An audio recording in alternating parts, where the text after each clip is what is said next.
So, one of the greatest challenges coaches encounter when they become a head coach, or I see when they advance kind of a level in coaching, the challenge is leading other coaches, leading other adults. Like as you move into head coaching or you move up the ranks, you have to lead other adults. That's a requirement as you have a coaching staff, a coaching team. Now, some of the common challenges that I see coaches face in this are building trust within the group, making sure you hire the right people that you can trust and build trust in, developing those coaches, like upskilling them. Like no coach is going to come to you perfect, right? So you have to develop coaches. Delegating roles and responsibilities. That's complex, regardless of whether you're at a pro level, Division I level, or high school level. Lots of different challenges within that. You've got to establish and enforce standards, right? You have to hold coaches accountable, hold adults accountable. And that also includes having hard conversations and giving them feedback. So there are a lot of challenges. And yet at the very core of all these challenges in my work with coaches, I think what I see is what is creating these challenges and problems, like what is creating all these issues so often is the fact that coaches, head coaches, they fail to realize that they're leading two teams. Like team one is their team of athletes and coaches, everyone included in that mix. And then team two is their team of coaches, their coaching staff, their coaching group, or coaching team, as I like to call it now. So in my work coaching coaches, I guess honestly, over a third of our work together really centers around leading their coaching team. And honestly, some of the challenges that coaches face, the areas of growth in their leadership, let's say it's having hard conversations or delegation. These things are just as much connected, if not more, to their coaching team than their actual team. So the failure to view your coaches, though, as a team, it really leads to a lack of intentionality in this area and creates more and more problems downstream. I see a lot of coaches, though, they make excuses. Okay, so they know that there's these problems or there's these challenges, and yet they come up with these reasons that, hey, we don't have time to upskill our coaches. We can't hold our coaches to high standards because they're just volunteers, or we don't pay them enough. We can't build a culture. We can't build trust because we don't have time to build that trust. Or I can't delegate responsibilities because they won't do it as well as I can do it, or I just don't trust them. Or I shouldn't have to, this is one of my favorites, I shouldn't have to give them feedback on X because they're an adult. Like they should know better. Here's the thing, these excuses, they're not helping you, right? If you've been making them, they're not getting you the results that you want when it comes to your team's performance. And also it just leads to more frustration for you. It leads to higher staff turnover. And at the end of the day, it leaves us feeling burnt out. We end up taking everything on. So don't worry though. Today, we're going to unpack for you some very practical ways for you to start to develop your staff team culture from day one, from how you onboard your coaches. Welcome to the Coaching Culture Podcast. My name is JP Nurbin. I'm joined by my co-hosts, Nate Sanderson and Betsy Butterick. The mission of this podcast, it's simple. We want to help coaches become better leaders and build better team cultures. If you're interested in learning more about our work as leadership coaches and facilitators, or if you want to explore some of our online courses and books, head on over to tocculture.com and betsybutterick.com. While you're at tocculture.com, do not forget to subscribe to our weekly newsletter. It's packed with notes from each episode of the podcast, our latest articles, and practical culture building tips. Also, just one more thing before we jump into today's episode.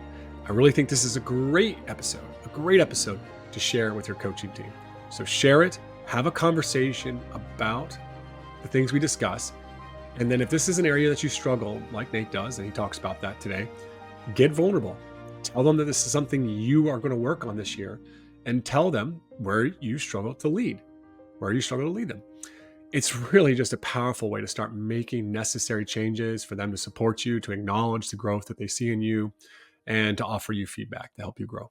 Well, Betsy and JP, I'm excited about this week's conversation because this is going to be a little bit of group therapy for me. We're going to discuss, first of all, the importance of and the how to onboard coaches when you're bringing somebody new onto your staff. And Full disclosure, I've been doing this going into my 23rd year here as a head coach. I've also been an assistant coach in the past in a couple of different programs. And I think the common pattern, whether it's my staff or I'm a part of someone else's staff, is that at least at the high school level, an onboarding process really doesn't exist in very many places. Most of the time, a coach comes on staff, maybe they knew the head coach, there's probably some prior relationship there, and everybody just kind of figures it out as they go without anything or very little intentionality to how the coaching staff should operate. There's lots of conversation about what the team should do, but very little about how we should interact or what the expectations are for each other as a staff. And so in my particular case, we brought a new coach into our staff last year. I'm bringing another one on board this year. And I'm just really thinking about, first of all, why is it important for us to spend that time as a staff before the season starts to talk about how we're going to operate as a team? And then how to go about doing that in a way that allows our assistants to be as effective as possible when we get into the season. Yeah, I mean, I think what you're talking about there, Nate, is really, really important. I think it's something that a lot of coaches really miss the boat on. At the end of the day, a lot of coaches are focused on building their team culture, but they forget that the staff, the coaching staff, is a team, a separate team in and of itself. Like they have a different objective and purpose that is obviously supporting the objective and the purpose of the actual team, but they still have a different objective and purpose. You need to establish norms and standards of behaviors of how you work as a group. And failing to do so, failing to create this time is going to cost them so much frustration and time down the line. Plus, it's going to obviously hurt that team, the coaching team's performance, right? They're not going to be able to contribute as much when it comes to practices and games, and will probably also lead to a lot of frustrations within the coaching team and potentially contribute to more turnover. So failing to do so, failing to build your coaching team, your coaching staff's culture is a really big mistake that's costing a lot of coaches for sure. And you mentioned it before, Nate. Oftentimes, when someone is added to a staff, they might know the head coach or another coach in some capacity. People have been on the staff or part of that staff in different ways for a number of years or seasons. I think about it akin to playing pickup basketball. You know, it's like we've got our five, we win the game, we stay on, but then someone's got to go home because they've got dinner. So we pick up another one and we just go into the next game. And we figure out how to play together. We've all played basketball before, so you know we don't need to take the time to talk about how to play the game, and we'll figure it out as we go. And I think that's how a lot of coaching staffs operate: is they just pick up one or two pieces at different points, and because we've all been doing the same job, even if it was at different institutions or maybe for different durations of time, there's almost this assumption that we know how to do this. And to JP's earlier point, that when we are not intentionally taking the time to take care of that culture of that team, the staff, then it is without question going to cost us time over the course of the season. So we don't address it because we're like, well, we've done this before, we'll figure it out as we go. There's more important things we need to address right now. And what we fail to realize sometimes is in not taking that time in the beginning, we are not setting our ultimate team, the athletes we're responsible for, up for success in ways that we could otherwise. And I really think I'd just add to you what you just shared there, Betsy, which is, I've seen a lot of corporations. I've seen that you have a lot of turnover. It's just naturally within teams, and it's not always at the same typical periods of times. Like in sports, you might it's the summertime, or there's that, the wheel of coaches, and people are finding new jobs, right? And corporations, it's all year round. And so what I've seen effective organizations do there, that they have clear onboarding processes. Somebody new comes in and they have stuff that's kind of a shortened version of how do we onboard everybody so they feel part of the group, and we review norms, and we're having that sharing and that connection. I think, there's something to be learned from large organizations and that are doing that well. Well, before we get into some of the logistics of maybe how I should be doing this, I want to ask you a 50-50 question. We do this in our speed dating exercises and we do workshops here. So you guys can choose which, I'll let Betsy choose which question she wants to answer. Can you think of an example of a team or a group either that you've been a part of or that you've worked with that did not have an onboarding system and the cost of that, like a specific, that was really an obstacle for them because they didn't do this? Or can you think of an example where there was a staff that did do an effective job of this, and here was the actual benefit that you could tell that they experienced? Okay, I'm going to do both because I love a yes and. So, yes, I can think of two examples. I'll answer the second part first. For 7 of the 10 years that I coached college basketball, I coached with Heidi Vanderveer. And Heidi and I had first worked together as part of the staff for the Seattle Storm under then head coach Ann Donovan. Heidi was an assistant. I was the equipment manager. Even prior to that, I worked for Tara Vanderveer at Stanford, and Heidi got to know me first there, even though Heidi wasn't on staff. And so we had this relationship that then carried over where Heidi was the head coach, I was her assistant, and we knew each other so well that we could walk into a gym. If we didn't have a practice plan for 2 hours, that was fine. We were going to figure it out. And we had that knowledge and relationship and level of trust with each other. So I'll say when we took the job at UC San Diego, we hired a former player from UCSD, Chelsea Carlisle. So now we were a staff of 3. And even though Heidi and I at that point had 7 years of experience together, we still were very intentional. Heidi was very intentional about having kind of staff onboarding, which you could argue 2 of us knew each other well. We're only adding 1 person. Why do we need to do this? The benefit, I'll say, for Chelsea was that now, even though Heidi and I had this duration of relationship, even though Chelsea was hired into the second assistant spot and had expectations related to it being her first coaching job, it created some shared understanding, and it really leveled the playing field, that this wasn't Heidi and Betsy adding Chelsea. This was all of us together. So it was a reset, and just it calibrated a new beginning for all of us, because this was the first time we were playing at this level with this team. So I think even if there is, known history of relationships, being intentional, even when you don't have to, and I think that's the caveat there, it's so beneficial for the new members. And also, I think maybe gives opportunity for people that are very familiar with each other to also update best practices for how they can work together, or maybe sharpen the axe where it's become a little dull because you have that comfort level and that familiarity. The flip side, the first part of the question that you asked, I've seen this happen where there's no specific onboarding process for a staff. And then over the course of a couple of years, due to natural turnover, you're now in a situation where most of the staff is new, meaning most of the staff has come on in the last 2 years or so. And so now we almost find ourselves at a sticking point where it's like, ooh, it'd be really great if we did something intentional. Reflectively, it would have been a lot easier if that intention was in a smaller space more consistently year to year. But now we're having to rework a new group of, let's say, 5, 6 people together all at once, instead of piece by piece as we changed our staff and our roster, being able to get current on that person so that we're doing less work more frequently in the future. Yeah, I think back to situations where it hasn't worked for me, Nate, and that's pretty much most teams I've coached. I haven't done a good job of onboarding the staff, if I was honest. Like, I don't have any personal great success stories where I was the head coach and did a good job of this. I think I run into a lot of the frustrations and challenges that you face and other coaches face, which is the time. How do we get everybody in the room? What do you actually talk about? What do you do in the room when you're together?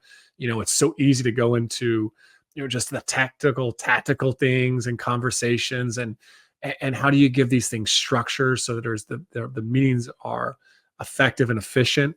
So I think that, my own personal experience as a head coach, I can't lean on there for success, but I can with the coaches that I've worked with and consulted with and coached. I had one coach at the collegiate level, had a huge exodus of the staff, hired a completely new staff, not this last year, but the year before.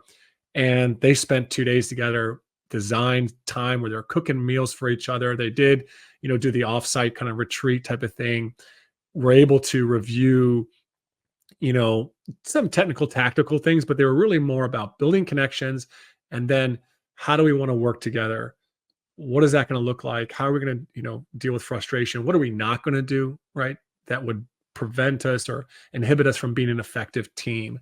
And then also that coach asked and did one-on-ones with every staff member prior to the season and consistently throughout the year. But she used that question, which I give to so many leaders, whether it's a high school coach or, Monty Williams, when I know he had a whole new staff at the Suns, or he got 3 new people came on, which is, what do you need from me to be successful? So there's that onboarding a staff as a collective team. And there's also that relationship from the head coach to the assistant coach. And what do you need for me to be successful? That unlocks so much, whether you're onboarding new people or it's returning people. It just unlocks so much communication and transparency that helps to go beyond just the roles from a like logistical role of like, well, you're in charge of the film or you're in charge of the offense or the defense. It goes more into what's your role into supporting me. And I think that's a huge component of things. And so when I see coaches do that well, they spend time as a collective group and they're spending time onboarding people on an individual basis, you start to see some real success. Well, let me ask you this question. I think of my experience as an assistant coach, and I'm just off the top of my head, I can think of 4 different coaches that I've worked for. None of them we ever sat down with a conversation about expectations or norms or here's what we're going to do here. And in some cases, there was even very little talk about technical and tactical and how practices work or anything like that, other than you're the JV coach. There's your net, there's your side of the gym, right? Figure it out. And I think a lot of times, and I've been guilty of this myself, that when we bring an assistant in, it's almost like we put a blindfold, on them and we're introducing them to a room that already exists. The rest of my staff has been here. They know how we've done things the last 2 or 3 years. And we just let them sort of wander and grope around and try to find a, corner of the room where they're comfortable. They figured out where a chair is, or they figured out where a table is or something like that. So they don't bump into something or somebody else. And too often they just find a comfortable place and they stay right there, unless I'm a little bit more assertive in, what I need from them or what I expect from them, as well as what they need from me, to your point, JP. So I think this is an important perspective for head coaches to understand is, let's put ourselves in the shoes of a new coach coming into a program. What do they need from the head coach? Whether there's a prior relationship there or not, what do they need to be successful? For me, that need, the answer is they need clear expectations. They need clear guidelines. And I hear this from assistant coaches and head coaches when they find themselves at a point of frustration. It's often related to the fact that on that specific topic or in that specific area of coaching, there was not clear expectations articulated from either party or perhaps one party in particular. So as a new coach, if you come into a situation and it's very clear to you what your head coach expects of you, what you can expect of them, what would benefit both of you to clarify in terms of other expectations related to working with staff or players. When the expectations are clear, now that gives greater space for autonomy. Now I know where the boundaries are, and so I can operate more confidently. I can operate more competently sometimes and really get into the work that we're trying to do together. So for me, the first answer, what does a new coach need? A new coach needs clarity. A new coach needs expectations. They don't maybe need specifics about you have to do this thing this way all the time. Just understanding the expectations gives space for them to operate more autonomously. Yeah, and I just think back to what you just shared earlier, Betsy, around that third coach that joined you at the previous staff that you were on. And what I love about that story is that it might have seemed like, oh, here we go. We got to, go through this onboarding process for just one person. But just even the two of you taking the time to review your norms is probably good for you as a collective group. I know my wife at her company's just started in a new role. She got a new team herself. She's within a whole new group. And I remember her first week at work, she's coming back on, yeah, I'm still just trying to get a feel for the norms as far as when people are allowed to leave the office and when not, and obviously they're going to have conversations in the next month here to really, get clarity for everybody in that. But you don't want to leave it to we just establish norms by just kind of observing other people's behaviors. You want it to be explicit in those expectations.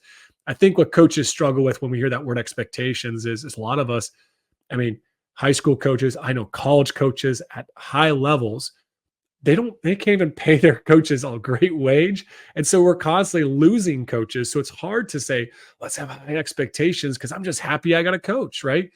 But at the end of the day, I think when you see that you don't hold expectations, is you just create a lot of issues down the line. And I think the coaches that do have high expectations say, hey, if you want this job, this is what we expect of you.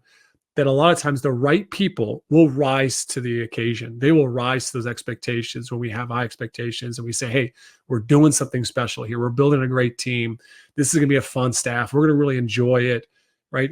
And this is where you get retention, right? But if you don't do the time to set high expectations, you don't do the time for people to get to know each other as people and build relationships, then it doesn't feel enjoyable to show up at work because they don't actually provide value. They just stand on the sidelines. They're not fully engaged in the practice. They don't have that supportive relationship. And so that's where you start to lose more and more coaches. So by building a great coaching team, doing these things around expectations and connections, people are going to be more attracted to join there. So, I mean, I think there's so much of what I would offer from my book, The Culture System, and the framework there around have non-negotiables for your staff, right? These are the three things that I expect from everyone, right? Co-create standards or like a staff manifesto. Like these are things we do, we don't do, right? Do one-on-ones with your staff members, right? Start to do some of those very same things you might do with your team. Obviously, the questions are a little bit tailored and activities might be a little bit different, but that same process around building culture applies here as well. And I think the excellent point there, JP, as far as oftentimes what we hear from coaches, if they know that the assistant job pays nothing, or if they're coaching, let's say at the club level and it's recreational or whatever, there's all these reasons why we feel like as coaches, we can't have or set high expectations. Whereas I think what you're saying is most true. It might even be more important in those environments to articulate expectations clearly and maybe even set them high so that we're getting the right people showing up in that space so that we can do the better quality work together. Because when we have low expectations, then come on. And it doesn't pay well, but if you're willing to do it, great. No, that's not really what we want because it's not going to benefit our team. It's not going to help us as a coach improve the quality of the program. So being very clear about expectations. I think this relates a lot to what people often say in response to boundaries, right? It's like, ooh, I don't want to set my boundaries. It's like that feels bad. It's like, oh gosh, that's one of the kindest things that we can do for each other is be really clear about where our personal and professional boundaries lie so that now we're learning how to operate well in the context of each other. If we don't have those, then we're inviting unintentionally so many opportunities for miscommunication or frustration or resentment or friction where it doesn't need to be there because we also have other things that we need to attend to. So I think whenever we can get that clarity, and I understand I'm probably very biased as a communication specialist to have the conversation. I find myself saying this all the time, like, look, you can name it. You can talk about it. It's okay to say, I realize this job pays very little. It doesn't begin to cover the cost of living. And so it would be easy to say, hey, do whatever you need to do because I know you probably have to work 3 other jobs in order to make this happen. Instead of that, I want to be really clear. These are the 3 expectations I have as a part of our staff. If you feel like that's something that you can do in the context of the other things you need to do to make a living, I'd love to have you. Let's have that conversation. Let me ask you this question. JP, you mentioned co-creating standards, and yet you both also talked about the head coach sharing their expectations. So how do we navigate those conversations where maybe I'm bringing someone on board? And I see this more with assistant coaches that have a lot of experience. They've done things a certain way in the past, or maybe they've been successful as a head coach. Now they're coming on as an assistant coach, something like that, where maybe they're bringing into the room a lot of expectations that maybe they're not even willing to share initially in that meeting, but may come in conflict with what the head coach expects. In other words, how do you kind of sort through some of that, or what are the early steps of that in some of those initial meetings? So my understanding of the question is like, what happens when the expectations, because you're talking about co-creating, right? And we're talking about the head coach often sharing their expectations. Well, what if the assistant has expectations that don't jive with the expectations of the head coach? Like, how do you have that conversation in service of co-creation? Well, yeah, Nate, I think, just to get some clarity around what I meant by those kind of non-negotiables as a coach. I mean, those are the things that when you're hiring, you're saying, this is what I need from you. This is that early one-on-one. This is what I need from you in your role. And so it could be these non-negotiable behaviors you have of every coach that's in your program. It may be even slightly tailored based upon the circumstances to different coaches. There might be a full-time hired coach, but it really should be the behaviors that you need from them so that you can effectively lead them and they can effectively be a part of your program. When it comes to this co-creating standards, I really think there's two questions that I would offer up that I think really help staffs to get clarity on this. And this is really about how do we want to work together as a team? That's what we're talking about there. That's like coaches to coaches. And the first question is, what are one or two things we must always do to be a great team, a coaching team? And then the second question is, what are the one or two things we must never do, behaviors that keep us from, being an effective team, reaching our full potential? And so by using those questions and actually facilitating a conversation amongst your coaching team, your coaching staff, they can start to get clarity around the norms of working together. And, you might have everybody given two suggestions here, and you got a staff of 4, you might have 8 different things they say to do and not to do. Typically, there's a lot of similarities and correlation, but these become things that you should document, and you should come up with a list of 5, maybe 10 things tops of really just that you can come back to and occasionally challenge the group on. Hey, we said we're not going to have our phones out when we're meeting as a group, or we said we'd always be honest in our conversations, and I don't feel like we're being honest lately. So they become things that you can come back and reference to when you start to feel your coaching team is going off the rails, just like you would with standards you might create with your players. They become things that you have to reference time from time to time. And I'll add to that, Nate, when we talk about, okay, what are your negotiables and non-negotiables? And let's say I, as a head coach, I've only got 3 things. One of them is you have to be at practice. And then I've got an assistant who's fantastic. And I hired them 2 years ago, and now they're expecting their first kid, and now they're a new parent. And now it's harder to be consistently at practice. And that was one of the things that we were aligned on. And now the context has changed. So how do we navigate that? Head coach is saying, I need you to be at practice consistently. Assistant coach is saying, I'm the only option. My spouse works, so I have to pick up my kids at a certain time. When the context changes, whether it's at the beginning or over the course of a coaching relationship, being able to reset expectations in a way that still works for people's non-negotiables. So you've got attendance at practice and you've got family. Okay, how do we make this work? Can we adjust the practice time on certain days to give you the flexibility to pick up your child at a certain time? Can we offer a stipend of sorts or a bonus perhaps that allows you to pay for extended childcare? What are the resources available to us to make this still work in the ways that are important to both of us? So again, going back to having the conversation of if we can get that clarity and start to problem solve early, or even if we realize that, hey, this isn't going to work in the way that it used to work, even that, as tough as that may be, a conclusion to come to, that's really important information to know and to be able to understand. And I think sometimes we lose that perspective when we get information that's hard to hear, unexpected, or less than optimal, to remember that as challenging as that is, that's information. And with information, we get to make better choices.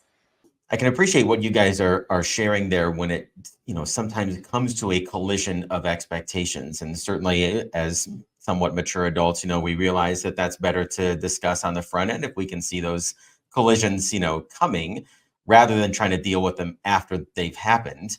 I think there's a lot of other areas where some of those collisions or conflicts can emerge, especially when things have gone unspoken between a head coach and an assistant coach. And one of them is maybe related to this is just how does the head coach want to get feedback? And so, when a head coach is bringing someone new on board, how should they think about communicating? Here's what I expect from you when you have feedback from me, whether that comes from you yourself as the assistant, you got an idea, you think we should do something different, or a player comes to you and they've got an idea or they don't understand why we're doing something. Like, how help coaches understand the best way to communicate about those feedback channels? I had to laugh a little, Nate, when you said, how does a coach want to receive feedback? Because my first thought was, the first question is, do they want to receive feedback? We know the healthy answer is yes. And also we know that the ego answer is often no. I'm the head coach. I'm in charge. I'm not interested in your feedback. I know what I need to know, and here's how it is. I would say the conversation for me starts internally. Is, as a coach, what avenues am I currently pursuing to receive feedback? Who do I find myself open to receiving feedback from? Who do I not feel open to receiving feedback from, and why? And then who might it benefit me to request feedback from so that I can continue to learn and grow in the interest of my staff, in the interest of our team? And how do I want to make that happen? How do I want to communicate that? Because feedback, starting with our relationship with feedback, I think is crucial to then being able to communicate to other people how they can best offer feedback to us. And also a great conversation to have with your staff, with your team. How do we give and receive feedback in this program? Athlete to athlete, coach to athlete. We think of feedback from a coach-player perspective as a natural part of coaching. That's just what we do. We give them feedback on their tactical, performance to help improve the quality of their experience. And we are less intentional often about how we can receive their feedback. I love the question, what is it like to be coached by me? What is it like to coach me? Like to have that conversation between a player and a coach to allow for maybe a different perspective or shared understanding around feedback. If feedback is not already a conversation that's part of your program, this is open invitation for anyone listening. Please talk about feedback. Talk about what it is and isn't, how you can optimally do it in the context of your program. And then maybe have a sub conversation with your staff of, we talked about feedback with the team. I think it's also really important to talk about it with each other. But before you do that, have the conversation with yourself of, where do I currently get feedback in my life? What am I open to or unopen to, and why? And how might I shift or change in order to continually support my own growth and development? What does that look like? Yeah, I love what you touched on there, because there's the internal work that I've got to be open to receiving feedback. I think the big thing here in a lot of team dynamics within a coaching team is that everyone has their own struggles. While I might be open, let's say I'm really open to receiving feedback, other people may have had other experiences and their own internal struggles of sharing feedback. They may be people pleasers. And so I think we have to be able to find ways to step in and to challenge them, and also to model and show that it's safe to do that. In fact, it's not just safe, it's expected that we need feedback. And, some simple ways of doing that is to say, hey, we're going to finish up this meeting, and I'm not going to let you leave until you give me one feedback about how I can be more effective in my job. Just challenging a coach in that way.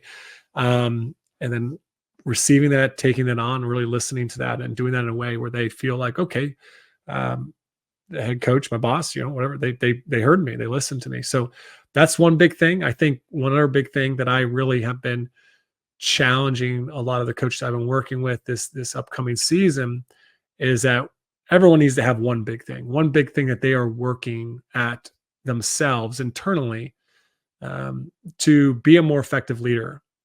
And they need to be sharing that with their potentially their players, but definitely their coaching team. And everyone on that coaching team should be sharing that. We all need to just be open around, to be more effective in my role, I need to be growing at this. I need to become better at delegating, or I need to become better at receiving feedback, or I need to be better at speaking up when I'm not happy with something. So just sharing that and asking other people to share that is one big step, just to create an environment, a culture where we can challenge each other. We can be open about those types of things. So those would be just maybe some practical ways coaches could go about creating that culture. And I'll add to that, JP. I love this idea of letting people know the one big thing I'm working on. Modeling, especially as a leader, as a head coach, for your staff, for your players. I am intentional about my growth and development, and I may not get this perfect yet. It's something I'm striving towards. It's something that we do with our teams, or that I've seen many teams do, is we have intentional space at the end of practice for players to do shout outs to each other. What did you see a teammate do that helped us improve today? And so they're shouting each other out in that space. One thing I've encouraged some teams to add to that space is stand-ups. So what do you want to take personal accountability or ownership for? Maybe you came into practice and that for the first 10 minutes, your mind was somewhere else because of something that happened earlier the day, and you want to own that in front of your teammates. We can do the same thing with our staff. So being intentional about shouting out our staff, and again, it's not an intentional negligence, but I think as part of our role as coaches, we expect our staff to do certain roles and responsibilities. And in simply doing their job to the capabilities, we don't often recognize that as a cause for celebration. we can start to shift that perspective. And as a staff say, hey, Nate, I love that you did this today. JP, I really appreciate that you did this. And for me personally, I know this is an area where I want to get better. Like starting to model that within your staff, especially as a head coach, I think is a great way to invite feedback, because you are already demonstrating, like, I know that I'm not perfect and I know that I can improve, and I'm going to own this part. And if you see something that I don't see, I would love for that to be added to the space as well. I think one other thing that's been beneficial for us over the years is just defining the channels. We do this with parents. We say, I'm not going to have this conversation 24 hours after a performance. Don't wait for me right after practice. I'm coming out of the heat of the moment, whatever. And so when you've established, here is how I'd like to have these conversations, or here's when the door is open. Betsy, when you and I talked to Bob Starkey, who is the associate head women's coach at LSU for Kim Mulkey, he talked about how her door was always open, but he damn well had better done his homework if he was coming in with a suggestion, because she was going to shoot as many holes in it as she possibly could before she'd be convinced that it was good for the team.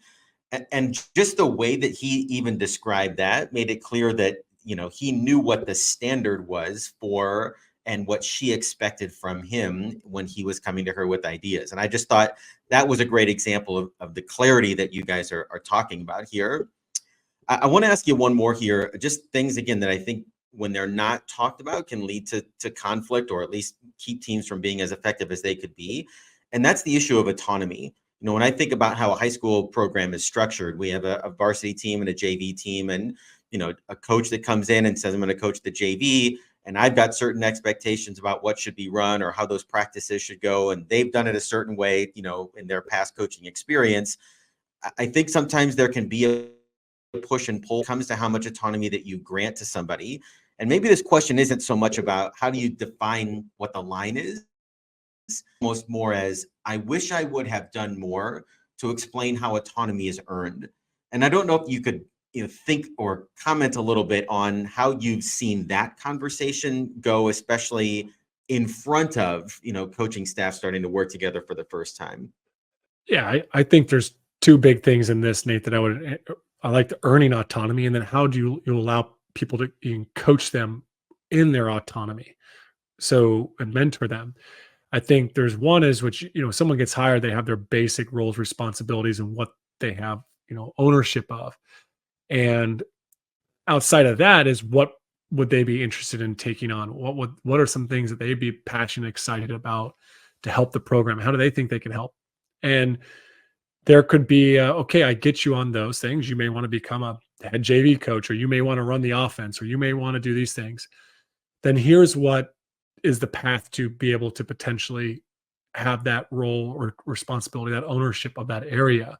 And it could be attending clinics. It could be, certain behaviors that you need to see demonstrated for a certain amount of time, when it comes to the relationship building, their ability to discipline, right? But you have to show a pathway to earn that opportunity.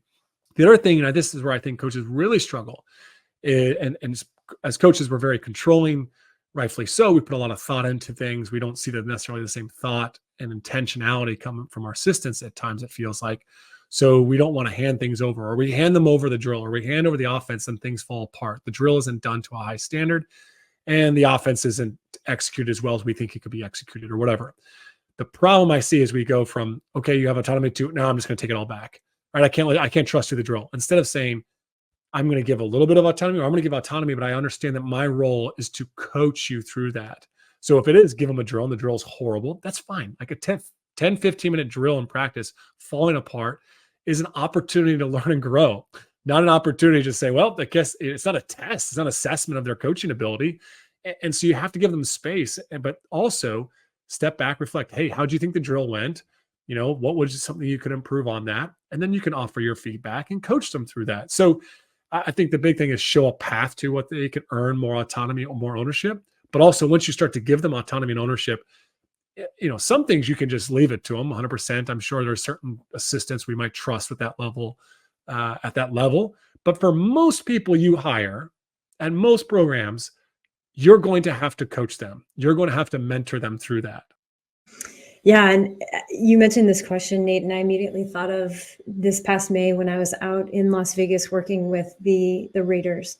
And new coach from last year. So Antonio Pierce was named the interim, and now he's the head coach. He has the largest staff in the NFL. I believe it's 35 coaches. 2 of his staff members are former head coaches, and that's intentional because AP's never been a head coach before, and he knows what he doesn't know. So this is absolutely someone very committed to growth and development. And I was sitting in the staff meeting, it's all coaches, and he was reviewing by each position how the first 2 days of training had gone. And one thing he said was, if we're watching a drill and the drill isn't being done right, it's likely we haven't taught it well. He said, so I first want us as coaches to take accountability. If we've taught it well and it's still not right, that's on me. And he said, I haven't been clear enough with you all as coaches. And he was talking about the quarterback coaches specifically. He was saying in the meeting, I wasn't clear enough about saying before our guys start to put their own flair on it, they first need to demonstrate they can do it our way. He said, because that little bit of personal flair now, and there's different personalities within their quarterback unit, different styles, very much autonomous to the individual athlete. And his point was they have to demonstrate first they can do it our way, and then they get the trust, the responsibility to go do it their own version of it. I think, Nate, we talk so much about setting expectations, about onboarding, and in the context of time, we often talk about it happening early in the season or when a coach first comes on. Sometimes these conversations need to happen at different points throughout the season, especially if we've noticed over time, yeah, this isn't actually what I want. And I wish I would have done this before, but I didn't. Great. Recognizing it, you can start to use what I call the 4 R's, which are recognize, restate, restart, reinforce. And this is a formula that coaches can use for anything related to their team or culture. Anytime you notice that something is not the way you want it to be and you want to make a new start. In this example, it might be recognize is always about taking ownership. So a phrase might be, look, I recognize that in bringing you on as the JV coach, because you've coached before, because we all know how we've done this, because you've been around the varsity program, I recognize that I wasn't really clear on how I want things done before you do them your own way, and that's on me. And then restate is articulating the why or the purpose. So you might say, in order for players to progress and really integrate well into the varsity system, we as coaches need to be very clear with how to teach them what that system is at the JV level, so that as they grow in skill and development, that they are ready for the varsity level. Restart from here forward, and this is the shortest part of it, in whatever language is organic to you. So starting today or moving forward or from here on, what I'd love to see is, and then be really clear with the expectation. I'd like you to make sure that the players are, in the system that we have for the varsity. And then once that's clearly established, I would love for you to take full autonomy of the adaptations within that system. And then the last R, reinforce. Anytime you're not seeing from that conversation on what you've articulated, you need to see, being able to step in and either mentor or coach or correct in those moments until you're getting the results that you need consistently for the benefit of the team moving forward. Do you have any closing thoughts? As we're kind of wrapping up here today, I think there's one thing that I would really encourage coaches on to remember, and that's around what you kind of talked about, kind of reinforcing. And that's at some point you're going to have to have some accountability. Something I often hear from coaches is, well, I don't feel like I should have to hold another adult accountable. And yet that's the way teams work. And my challenge to coaches so often is, when there's a behavior that is unacceptable, or there's a performance that is not meeting the standard that you have of your coaches, and you're feeling uncomfortable, like you don't want to have that conversation, you don't want to feel like you should have to hold them accountable. My challenge to you is, well, what would you want your players to do? What would you want, the captain of your team to do about the players that are staying out late drinking the night before a game, or the player that shows up late to practice, or the player that talks back or talks poorly about the program in the locker room? What would you want that captain to do? And so if you want your captains, you want your players, you want these teenagers to be able to step up and hold each other accountable, then we as adults must first be able to do that ourselves. Yeah, and I'm going to sound like a broken record here, but have the conversation. Have the conversation, have the conversation, have the conversation. Even if you did, let's say, a 5-minute personal audit for you as a coach, what are the more challenging conversations that you find yourself having season to season? Or even in the context of an individual staff member, like go through each person on your staff and say, okay, what are the frustrations I currently have? Or historically as a coach, what frustrations have I had with some of my staff? And then ask the question, how can I be proactive about having conversations or setting expectations to avoid the possibility that these are going to come up as frequently? I think the first place I read it was in one of Brene Brown's books, this idea of clear is kind. How can we set other people up for success in the same way that we would our student athletes, by giving them the information they most need to know in order to work well with us?